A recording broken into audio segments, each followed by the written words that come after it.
Ce texte donc de Swami Kriyananda sur les tests.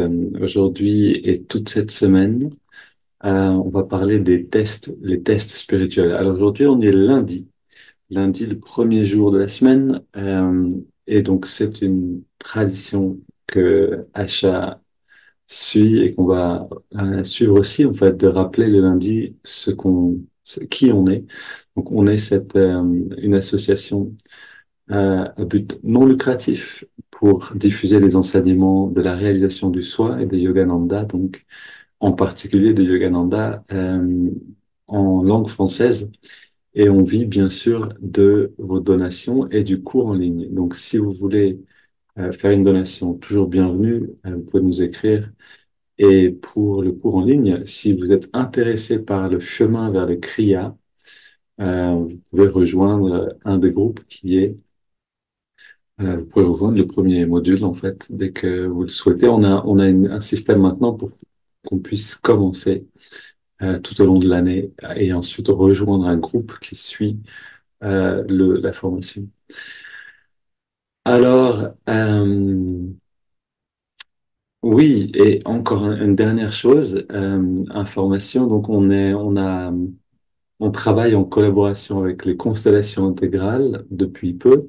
On organise des stages dans lesquels on amène justement à la fois la dimension de la méditation, les enseignements de Yogananda et euh, la méthode, la technique en fait des constellations, constellation intégrale, constellation familiale, c'est bien la même chose pour euh, se libérer de certaines entraves, de certains obstacles et pouvoir avancer, grandir réellement spirituellement. Donc l'idée, c'est de soutenir cette croissance spirituelle qui dépend aussi beaucoup de est-ce qu'on a fait la paix avec le passé.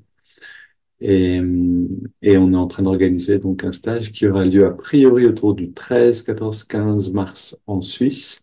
C'est le prochain stage qu'on organise. On va en organiser sans doute d'autres ensuite. Si vous êtes intéressé, vous pouvez aussi nous écrire. OK. Et maintenant, écoutons ce bon texte de Swami Kriyananda qui a été publié en juin 2011.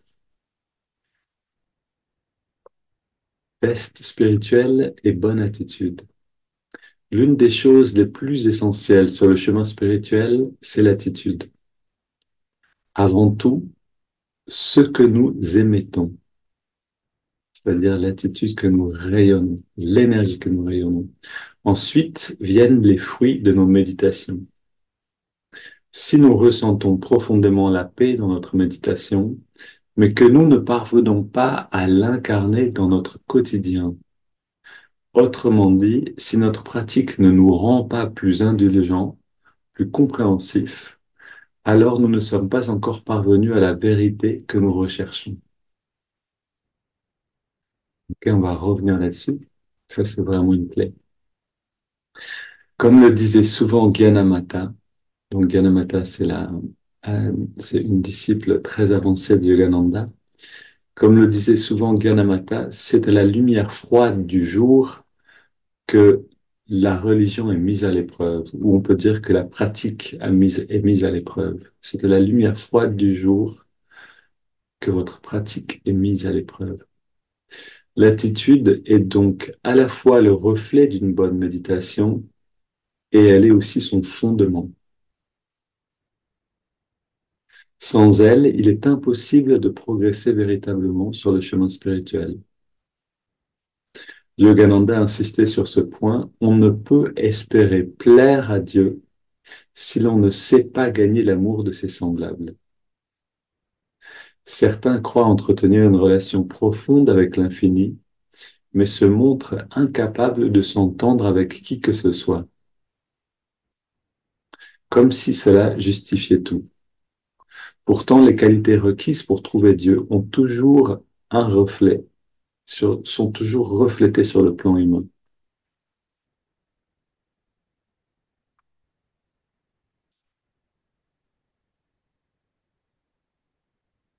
Alors, comment, voilà, là, c'est vraiment un texte qui nous dit, est-ce que votre méditation fonctionne? Est-ce que vous voulez savoir si votre pratique sert à quelque chose? C'est à la lumière froide du jour que votre pratique est mise à l'épreuve. Autrement dit, si, et c'est là où vraiment, qu'est-ce que c'est un test en fait? C'est intéressant de regarder exactement qu'est-ce que c'est un test spirituel. On est tout le temps mis à l'épreuve pour avancer. Yogananda le dit aussi, un boxeur ne devient pas plus fort en s'entraînant contre des bébés. Il a besoin de s'entraîner contre quelqu'un qui est aussi fort que lui, voire un peu plus fort que lui. Et à ce moment-là, il va devenir plus fort lui-même, plus agile, plus rapide. Et, et pour nous, c'est la même chose. Et la vie nous amènera toujours parfaitement au bon moment les tests, c'est-à-dire les épreuves qui vont nous permettre de nous renforcer, de grandir. Maintenant, euh, qu'est-ce que c'est en fait un test? Qu'est-ce que c'est en fait que ça déclenche? Ce sera toujours la même chose. Tout se passe à l'intérieur de nous. La situation, et c'est encore une phrase de Yogananda, toute situation est neutre, c'est notre vécu qui détermine si elle est bonne ou si elle est mauvaise. Et donc ça revient à dire que le monde est un déclencheur.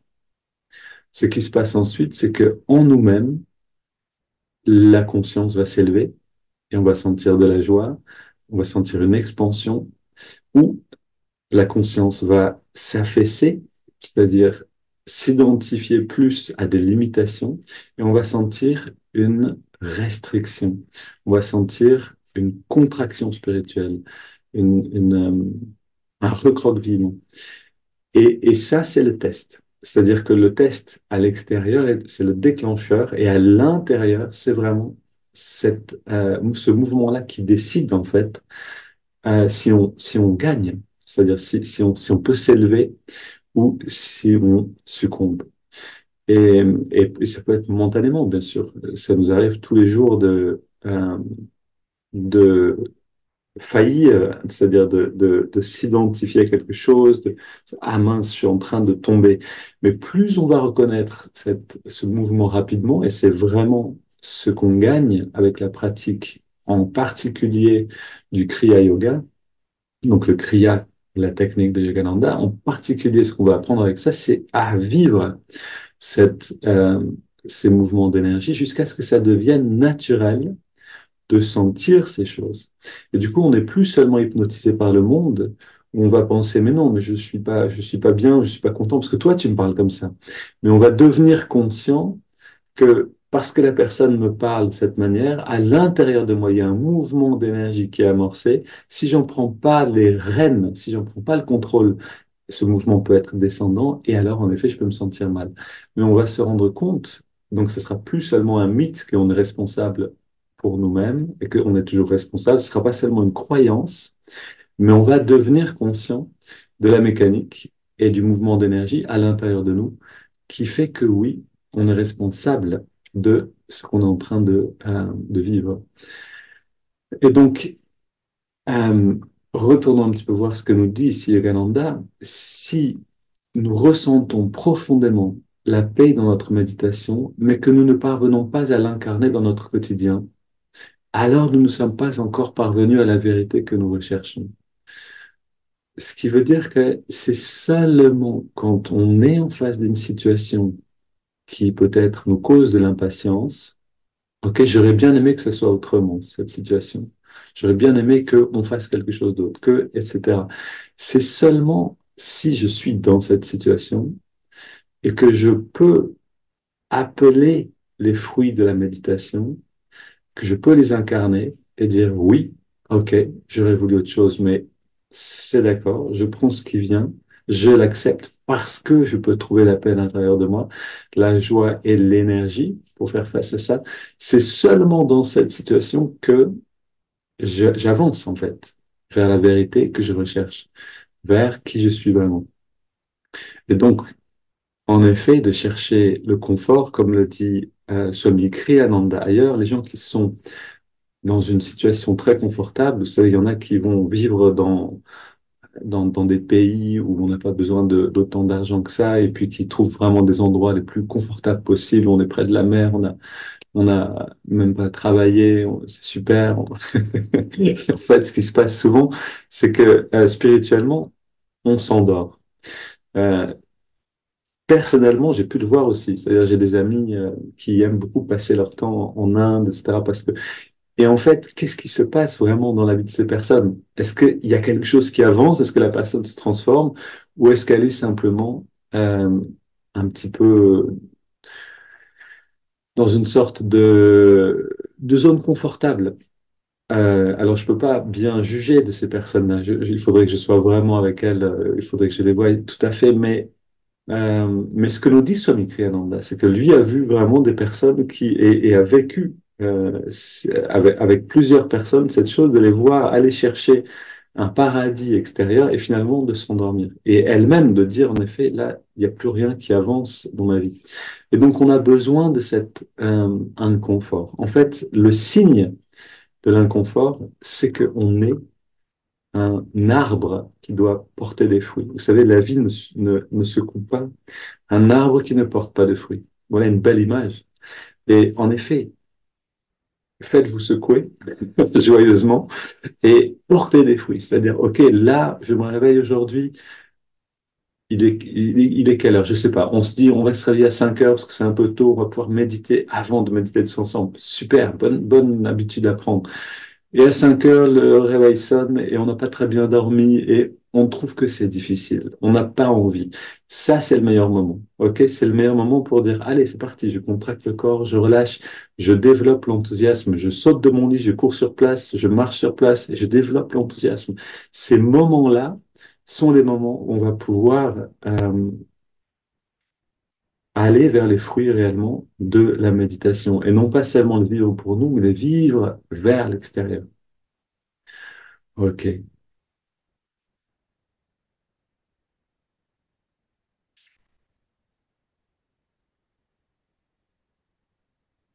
Oui, et puis cette dernière phrase, bien sûr, Yogananda insistait sur ce point, on ne peut espérer plaire à Dieu si l'on ne sait pas gagner l'amour de ses semblables. Est-ce qu'on peut être aimant envers les autres? Est-ce que les autres vont développer un amour envers nous parce que on est bienveillant envers eux? Est-ce que ça se passe dans notre vie? Si ça se passe pas, on peut pas espérer plaire à Dieu. C'est aussi simple que ça. On a besoin de devenir amis avec les autres. On a besoin de développer les qualités de l'âme. Est-ce que le fait que je sois avec des gens réjouit les gens? Est-ce que le fait que les gens me voient, est-ce que je peux amener de la joie avec moi? Sinon, je vais avoir beaucoup de mal à la sentir dans la méditation. Et c'est vraiment la meilleure manière de faire. C'est-à-dire, est-ce que je peux devenir une source de joie, de bien-être, de détente, de confiance, de confort, de tout ce que vous voulez, de bon pour les autres? Et en fait, c'est la meilleure manière de progresser spirituellement. C'est-à-dire, si vous devenez cette source pour les autres, si vous devenez un moyen, un instrument pour que les autres grandissent, en fait, spirituellement, deviennent plus riches spirituellement, vous appelez la richesse à vous à toute vitesse. Si vous voulez vraiment grandir rapidement, alors c'est la meilleure manière de faire. Ça, c'est clair. OK, maintenant, allons dans la pratique.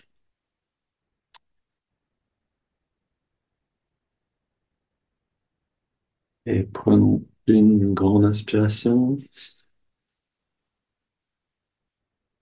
Et on laisse le corps respirer naturellement.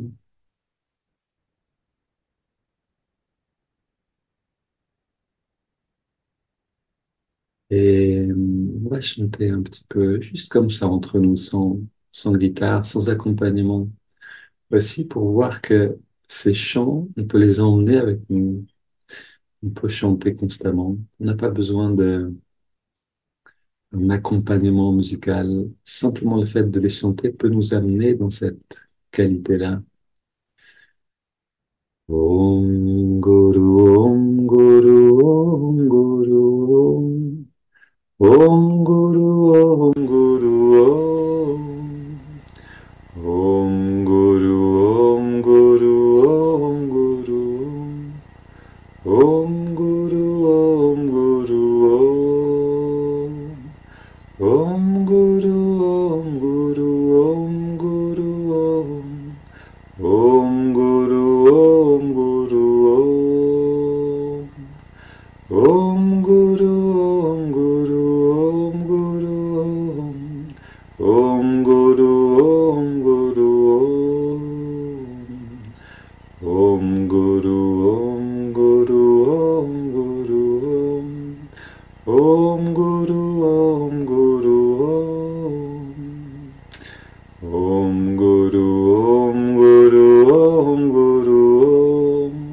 Om Guru, Om Guru, Om. Om Guru, Om Guru, Om Guru, Om. Om Guru, Om Guru, Om. Om Guru, Om Guru, Om Guru, Om. Om Guru, Om Guru, Om. Om Guru, Om Guru, Om Guru, Om.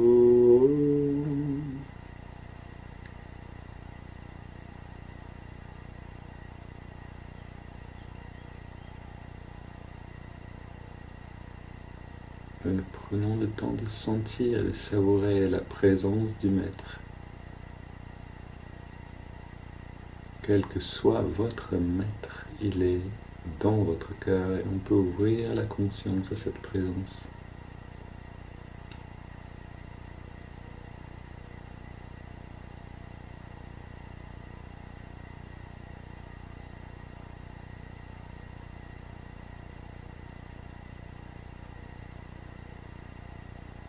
Et voyons comme la vie est belle dans cette présence. Et comme disait un disciple de Yogananda, si vous pouvez être dans la présence de votre maître pendant 1 seconde, alors il n'y a pas de raison que vous ne puissiez pas prolonger cette seconde à l'infini.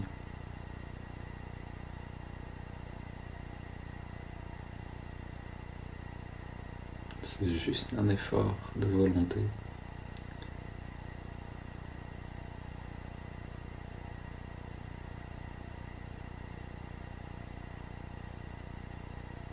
Puis inspirons profondément, on entrelace les doigts au niveau de la poitrine. Expire les mains vers l'avant et on arrondit le dos. Inspire, on étire vers le ciel. Expire, on se penche vers la gauche. Et on ressent l'étirement à droite. Inspire au centre. Expire, on se penche à droite. Et retour au centre. Expire, on se tourne vers la gauche, on pose les mains et on va le plus loin possible dans la rotation. Dans la rotation, on respire profondément.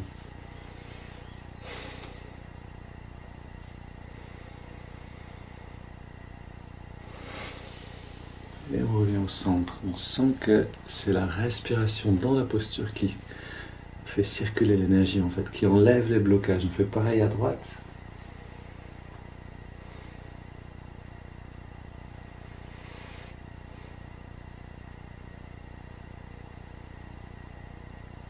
Et on revient au centre. On pose les mains derrière et on se penche un petit peu vers l'arrière. On resserre les épaules et les coudes. On ouvre la poitrine en respirant profondément.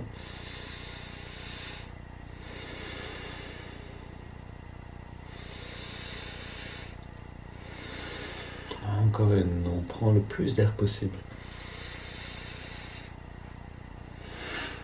Ok, on vient de se donner un massage par la respiration. Et maintenant, on vient au centre, les mains sur les cuisses, paume vers le ciel, le dos redressé, détendu, les yeux fermés. Et on ressent donc cette ouverture dans la poitrine.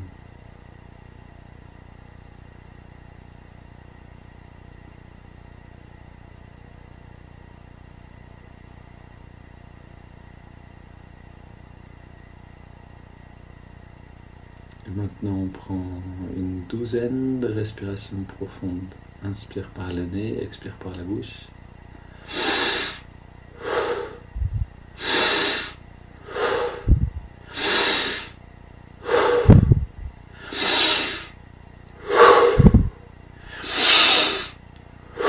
Respirons au maximum de l'amplitude.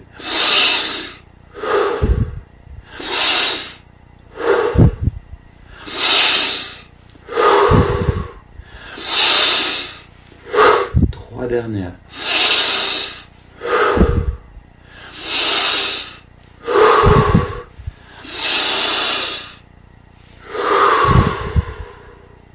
Puis on inspire lentement et on garde l'air dedans.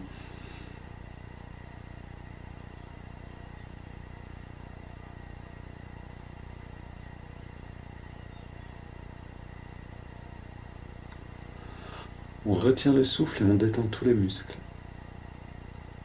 Complètement, comme si on était en apesanteur. Et puis on laisse l'air sortir sans faire d'effort. Et on arrête de respirer. Et on plonge dans les sensations subtiles en nous-mêmes.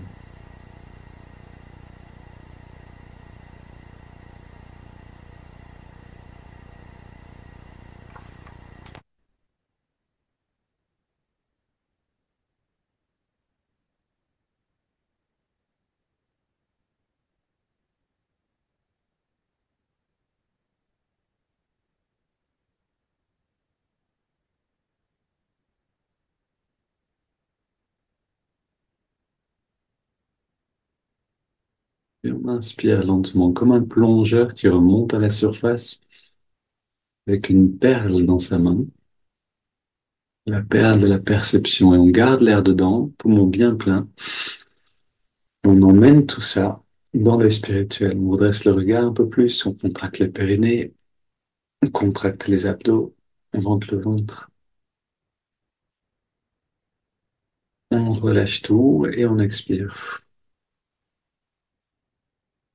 On laisse le corps respirer naturellement et on contemple cette perle. On ressent tout ce qui est perceptible maintenant.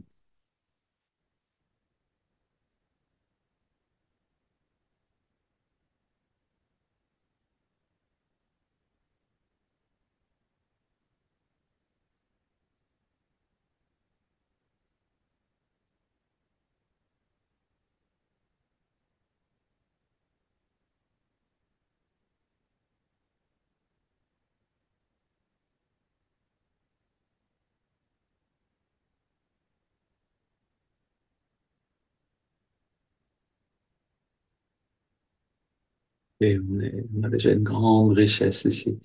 Prenons une double inspiration maintenant. On contracte tous les muscles au maximum. Double expire, on relâche tous les muscles. Et encore une fois, inspire. Serrons les poings, on contracte tout. Et on relâche bien. On se libère des dernières tensions une dernière fois.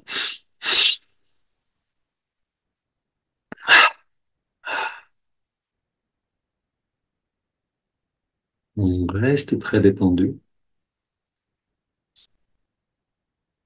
Et dans cette détente, on inspire sur 5 par les narines en ressentant l'énergie remonter le long de la colonne. C'est parti.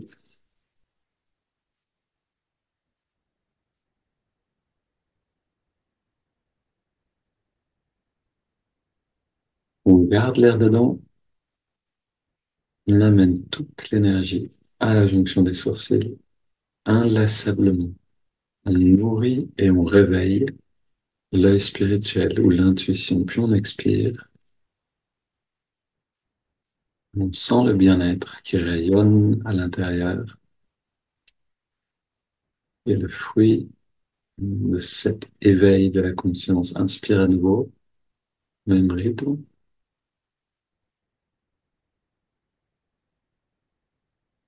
On garde l'air dedans.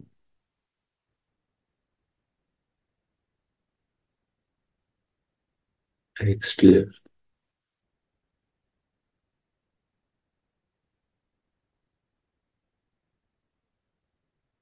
Inspire.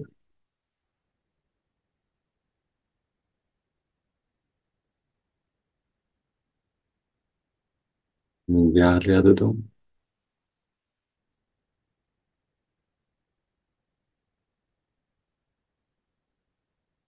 Expire.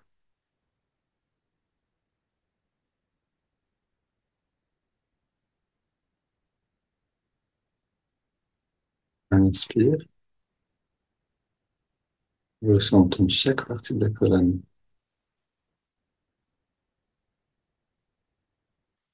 On garde.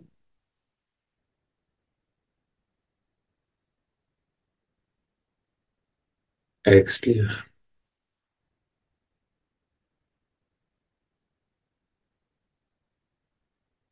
Dernier cycle, inspire.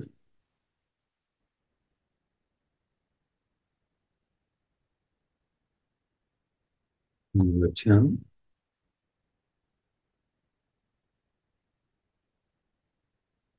Expire.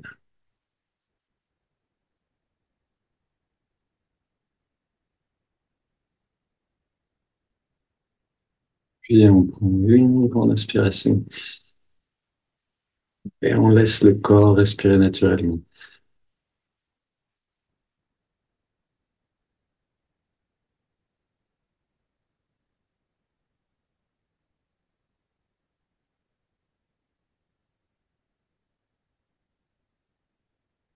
On est dans un premier moment d'expansion de la conscience. Simplement ressentir tout ce calme, tout ce bien-être, toutes ces sensations qui sont d'habitude cachées par l'agitation du corps et du mental.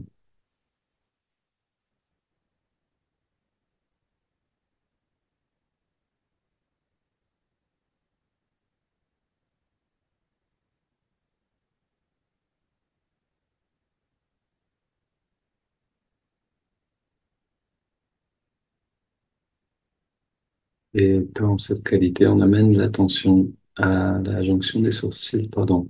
On amène l'attention dans les narines. Et dans les narines, on trouve l'endroit où on sent l'air le mieux. Ça peut être en bas des narines, au milieu ou en haut.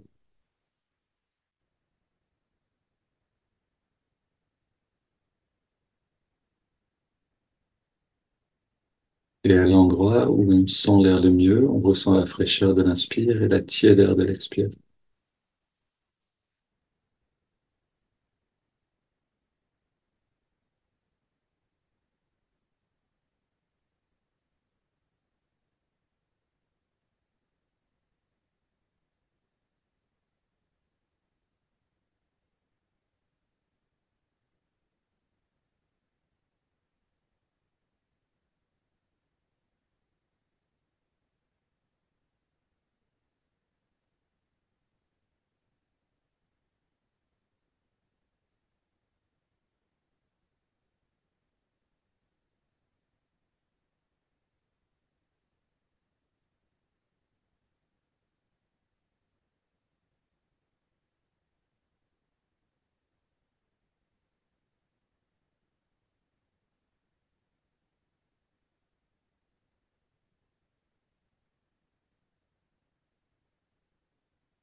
On profite pleinement de ces sensations-là, comme on profite d'une bonne nourriture.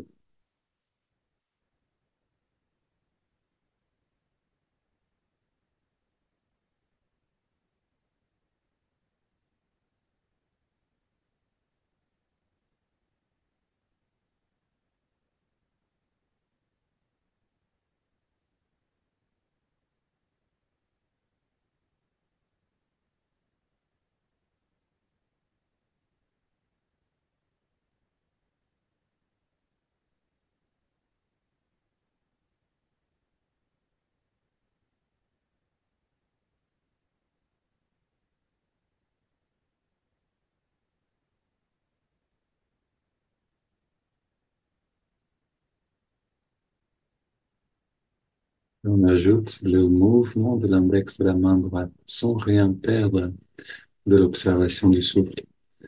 À chaque inspiration naturelle, l'index revient un tout petit peu vers la paume de la main. À chaque expiration naturelle, on relâche complètement l'index et en même temps, on relâche complètement toute tension musculaire dans le corps.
Et tout en détendant le corps de plus en plus à chaque fois qu'on expire, et tout en profitant aussi de cette détente, on ajoute le mantra Hong So. Hong accompagne l'inspiration et signifie je suis, et So accompagne l'expiration naturelle et signifie cela ou ce qui est.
Quand votre conscience corporelle change, vous pouvez abandonner le mouvement du doigt et continuer d'approfondir avec l'observation du souffle et le mantra.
On prend une grande inspiration. On expire en 3 fois. On abandonne la respiration quelques instants.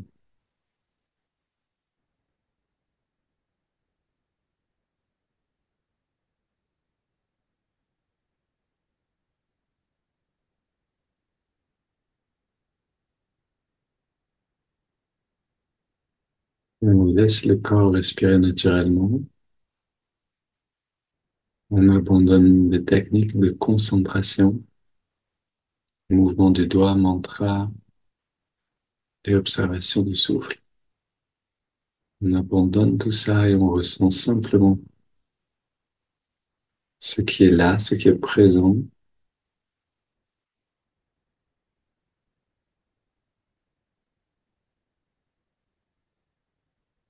cet état de paix intérieure, on le laisse s'épanouir pleinement.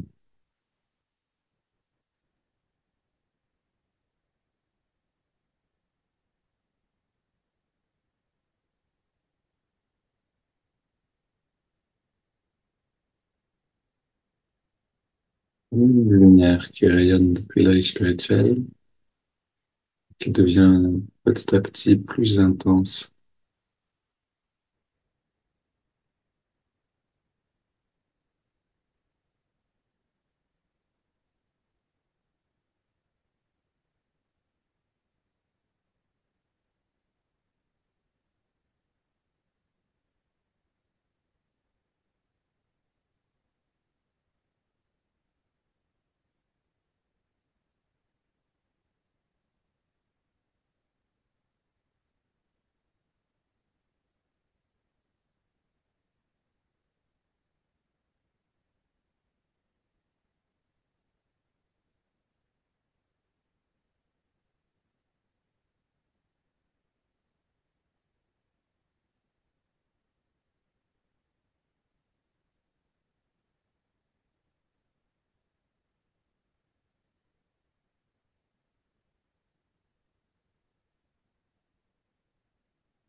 Prolonger ce bon moment passé avec qui vous êtes vraiment, en tout cas vous rapprocher de ça et n'oubliez pas de le vivre dans les situations de la vie de tous les jours, en particulier quand un test vient.